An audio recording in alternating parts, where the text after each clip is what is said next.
What's good, YouTube? It's Nas, and we back with another video. Road to 300 subscribers, of course. And today's my birthday, so I'm getting this video out the way now. And we're doing the Eastern Conference Finals, which is on May 21st, the day after my birthday. But this series should be interesting. I have this series going 7 games, and this could be better than the Western Conference Finals, in my opinion, because the rivalry, the story, like these teams played each other last year, even though the Knicks got injured. The Pacers still got it done. Like, you can't undermine that. And the fact that these two teams are facing off again after the Jalen Brunson, Tyrese Haliburton thing in the summer, the WWE thing, like, that's just funny. But really, who do y'all got? Like, Pacers, Knicks? Like, the Pacers have been on a tear basically this whole season, and it's been underrated. Now, getting into the postseason, them knocking out the number 1 seed in the Cleveland Cavaliers in 5 games, it has teams paying attention to them. At the same time, the Knicks beating the Boston Celtics, being up 3-1 before Tatum gets hurt. I don't give a fuck what Boston fans want to say. If Tatum never got hurt, they don't win that game. They were up 11 with that. Come on, bro. I'm just not going to be one of those people to say that. But these teams, I feel like, match up good together. Like, their rosters. I'm not gonna act like these so-called experts saying that the Pacers have more depth than the Knicks, which is not true at all. It's just their best players make key moments, like, if that makes sense. Like, they play their brand of basketball and it helps out the Indiana Pacers. They're a team game player. Like Tyrese Haliburton, by instance, like, he's not this go down killer that the NBA is trying to make him to be. He's a pass first guard. He likes to get his teammates involved. Like, that's not him. But when Tyrese Haliburton has the jumper going and has his whole movement down packed in the game, that's when he could go get you those points. That 29 points that he closed out the Cavs with, that's what happened. The step back game winner, that's what happened when Tyrese Haliburton is obviously healthy, but not healthy, playing his best basketball. On the other side, the Knicks, they have a stone cold killer in Jalen Brunson, and when it gets to the clutch, it seems like Jalen Brunson can't miss. Like, he plays his best basketball at the right moments. Like, that's what's so key for the Knicks. Like, once they get to clutch time, you give Jalen Brunson the ball and move the fuck out the way, unless you're Mikal Bridges making a fadeaway mid-range shot, which is crazy because he got that down pack. So the point guards back, I don't feel like they balance each other out because Brunson is better than Haliburton, in my opinion. But let's go on. The shooting guard, if you want to say, yeah, I would guess that Josh Hart's the shooting guard, right? Josh Hart, Andrew Nembhard. Josh Hart averaged, I believe, 14. Nembhard averaged 14.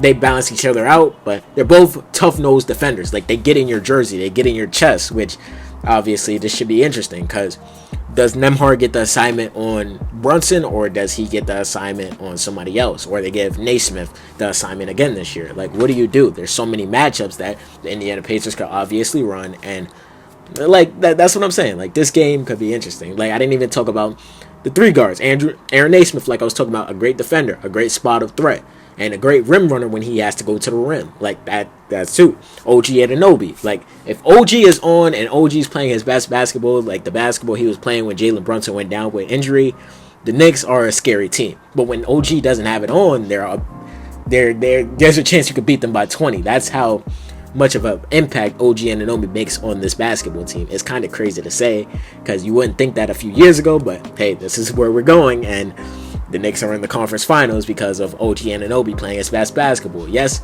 the games that he hasn't played his best basketball, they've obviously lost, and it's been a huge margin. But when he's playing his best basketball, they're always in the thick of it, and that's when they give it to their closer. The power forwards, you got Pascal Siakam and Josh Hart. If you want to call Josh Hart a power forward, he's like 6'5". But not Josh Hart, my bad. Mikal Bridges. Damn, I fucked it up. But just switch out Mikal and OG, and you get my point. Mikal Bridges, the 3, like, he's going against Aaron Naismith. I already talked about him. But Mikal Bridges, when Mikal Bridges is on, it's the same thing as OG and Anunoby. It's hard for them to stop the Knicks. Like, it's tough to stop the Knicks when their best players are going, and they traded 4 first-round picks for him, so he's going to have to play his best basketball, and I'm pretty sure, I don't think he's going to get the assignment. He might get the assignment to Tyrese Haliburton, and you give Pascal Siakam, OG Anunoby. But yeah, like, that's what Mikal is just going to have to hit his fadeaway mid-ranges, and he's going to have to show up in every quarter but the fourth quarter. Like, they're going to need his input on the offensive end. Like, both of these teams like to run fast, but I feel like the Indiana Pacers play at a much faster pace than the New York Knicks. And so So it's just these teams. Like, I'm not gonna say there's a clear cut favorite because, in my opinion, there's not. And I didn't even talk about Pascal Siakam, and OG Anunoby. Like Pascal, he's an automatic 20-7. Like, that's how good Pascal Siakam's been, and he's obviously been here before. Like, he's the only one on this Indiana Pacers team. I'm reading their list that has a championship with the 2019 Raptors, and he was part of that underdog team. And like that Raptors team, the Indiana Pacers would be an underdog to win this championship this season. So it's interesting to see what Pascal Siakam could do to obviously influence this game. And Miles Turner and Karl Anthony Towns, like, these two are going to battle because Karl Anthony Towns is going to have to bring his best basketball for the Knicks to win this game. And obviously Miles Turner is a great shot blocker. I wouldn't say he's a hard-nosed defender, but when he sees a shot going up in the air, he's going to punch that shit. So it's going to be tough to get over a rim protector. Like the Celtics, they didn't have Kristaps Porzingis to be their rim protector because obviously he was dealing with an illness, but the Pacers do. So it's going to be tougher for the Knicks to get in the rim and get into the paint, I guess. And Karl Anthony Towns, like, he has to go get you 20 a night. That just can't happen. The foul trouble that he was basically getting all season, that can't happen.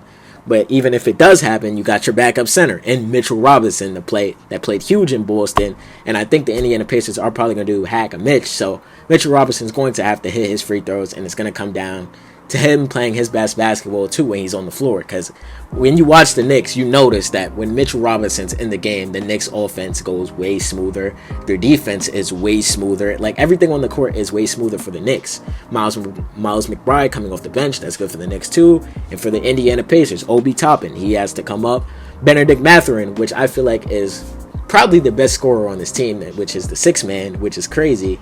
If Benedict Mathurin could put his imprints on this game, like, it could be huge. Like, it's just so much that goes into this series that experts aren't diving into for some reason. Like, I don't know. TJ McConnell, like, he was huge last playoffs, if I can remember correctly. He was getting ticky fouls. He was getting Brunson in foul trouble. Like, he was hacking Brunson. He was getting up in his face. He was doing everything that TJ McConnell should do to play basketball during the playoffs. But I don't know. Like, in my opinion, who I want to win, because I'm from New York, obviously, and I want them to win. I have Knicks in 7, but I feel like this series could go either way. Like, OKC, I feel like that was just here tossed me up. Obviously, the Oklahoma City Thunder should be the favorites in that series, but in this series, I feel like there shouldn't really be a favorite, if that makes sense. Like, of course, experts are going to have to pick their favorites or who they think is going to win the series, but I feel like this could go in a toss-up, a coin toss. That's how evenly matched I feel these teams are. But let me know who y'all got, the Indiana Pacers or the New York Knicks. I hope you guys enjoy. Subscribe. Nah, if y'all still here, y'all some real ones, but if y'all want to see some more videos, just hit the subscribe button. We post it basically every day. We grinding.